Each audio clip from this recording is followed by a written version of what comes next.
നമസ്കാരം. കഠിനംകുളം ആതിര കൊലപാതക കേസിൽ പ്രതി ജോൺസന്റെ മൊഴിയുടെ വിശദാംശങ്ങൾ പുറത്തുവന്നു. ആതിരയും ജോൺസണും ഒരുമിച്ച് താമസിക്കാൻ വീടെടുത്തിരുന്നുവെന്ന് പ്രതി മൊഴി നൽകിയതായി ആറ്റിങ്ങൽ ഡിവൈഎസ്പി പറഞ്ഞു. കുട്ടിയെ ഉപേക്ഷിച്ച് വരാൻ തയ്യാറല്ലെന്ന് ആതിര പറഞ്ഞു. ഈ നിലപാടിൽ പ്രകോപിതനായ ജോൺസൺ ആതിരയെ ബലം പ്രയോഗിച്ച് കഴുത്തിൽ കുത്തി കൊലപ്പെടുത്തുകയായിരുന്നു. ആശുപത്രിയിൽ നിന്ന് ഡിസ്ചാർജ് ചെയ്ത പ്രതിയെ ഇന്ന് തിരുവനന്തപുരത്ത് എത്തിച്ച് തെളിവെടുപ്പ് നടത്തുകയാണ്. ആതിരയുടെ ബന്ധം കുടുംബം അറിഞ്ഞിരുന്നു. ജോൺസൺ തന്നെ ഇക്കാര്യം കുടുംബത്തോട് പറഞ്ഞിരുന്നു. തുടർന്ന് കുടുംബം ആതിരയെ ബന്ധത്തിൽ നിന്ന് പിന്തിരിപ്പിച്ചു. ഇതോടെയാണ് കൊല്ലാൻ തീരുമാനിച്ചതെന്നും പ്രതിയുടെ മൊഴിയിലുണ്ട്. കൊലപാതകത്തിന് പിന്നാലെ മുങ്ങിയ ജോൺസൺ ഔസേപ്പിനെ കോട്ടയത്തെ ചിങ്ങവനത്തെ ഒരു വീട്ടിൽ നിന്നാണ് പോലീസ് പിടികൂടിയത്. എലിവിഷൻ കഴിച്ചിട്ടുണ്ടെന്ന് പറഞ്ഞതിന്റെ അടിസ്ഥാനത്തിൽ കോട്ടയം മെഡിക്കൽ കോളേജ് ആശുപത്രിയിൽ ചികിത്സയിലായിരുന്നു ജോൺസൺ. പോലീസിന്റെ ചോദ്യം ചെയ്യലിലായിരുന്നു കൊലപാതകത്തിന്റെ വിവരങ്ങൾ പുറത്തു വന്നത്. കൃത്യം നടന്ന ദിവസം പെരുമാതുറയിലെ മുറിയിൽ നിന്ന് രാവിലെ 7 മണിയോടെ പ്രതി മതിൽ ചാടി ആതിര താമസിക്കുന്ന വീടിനകത്ത് വന്നു. അവസാനമായി ആതിരയെ ഒന്ന് കാണണമെന്നതായിരുന്നു ജോൺസന്റെ ആവശ്യം. തന്റെ ബൈക്ക് അടക്കം വിറ്റിട്ടാണ് പ്രതി ആതിരയെ കാണാനെത്തിയത്. വീട്ടിൽ ആതിര പ്രതിക്ക് ചായ ഇട്ട് കൊടുത്തു.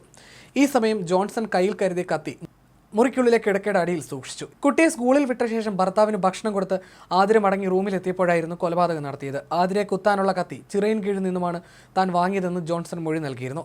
കൃത്യം നടത്തുന്നതിനിടയിൽ ജോൺസന്റെ കൈക്ക് മുറിവേറ്റിരുന്നു. കൊലപാതക ശേഷം ജോൺസൺ ഷർട്ട് അവിടെ ഉപേക്ഷിച്ച് ആതിരയുടെ ഭർത്താവിന്റെ ഷർട്ട് ഇട്ടാണ് രക്ഷപ്പെട്ടത്. ആതിര തന്റെ കൂടെ വരാൻ സമ്മതിക്കാത്തതാണ് കൊലപാതകം നടത്താൻ കാരണമെന്ന് നേരത്തെയും പ്രതി മൊഴി നൽകിയിരുന്നു. ഈ മാസം 7-ാം തീയതി തമ്മിൽ കണ്ട ഇരുവരും അന്ന് ജോൺസന്റെ ബുള്ളറ്റിൽ വെച്ച് യാത്ര ചെയ്യുകയും ചെയ്തിരുന്നുവെന്നും മൊഴിയിലുണ്ട്. ഡിസംബർ 7 മുതൽ ജനുവരി 7 വരെ ചിങ്ങവനത്ത് ഒരു രോഗിയെ നോക്കിയ ജോൺസൺ അതിനുശേഷമാണ് ജോലി ഉപേക്ഷിച്ച് പെരുമാതുറയിലെത്തിയത്.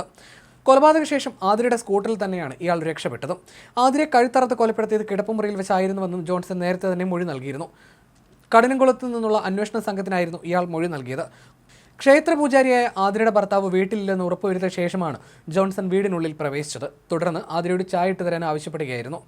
ആതിരയുടെ മരണം ഉറപ്പാക്കിയ ശേഷം മൃതദേഹം കിടന്ന കട്ടിലിന്റെ താഴെയാണ് പ്രതി തന്റെ ചോര പുരണ്ട ഷർട്ട് ഒളിപ്പിച്ചത്. ആതിരയുടെ ഭർത്താവിന്റെ ഷർട്ട് ധരിച്ച ശേഷം ആതിരയുടെ തന്നെ ഇരുചക്ര വാഹനത്തിൽ രക്ഷപ്പെട്ടു. കൊലയ്ക്ക് ശേഷം ജീവനൊടുക്കാൻ ശ്രമിച്ചതായും ജോൺസൺ പിന്നീട് മൊഴി നൽകി. പിടിയിലാകുമ്പോൾ അമിതമായ അളവിൽ ഗുളിക കഴിച്ചിട്ടുണ്ടെന്നും കീടനാശിനി കഴിച്ചിട്ടുണ്ടെന്നും പറഞ്ഞതിനെ തുടർന്നായിരുന്നു ഇയാളുടെ ഉദരം വൃത്തിയാക്കിയത്. കീടനാശിനിയുടെ അംശം കണ്ടെത്താൻ കഴിഞ്ഞില്ലെങ്കിലും ഗുളിക അമിത അളവിൽ ഉള്ളിൽ ചെന്നിട്ടുണ്ടെന്ന് ഇതിൽ നിന്ന് വ്യക്തമാവുകയും ചെയ്തിരുന്നു.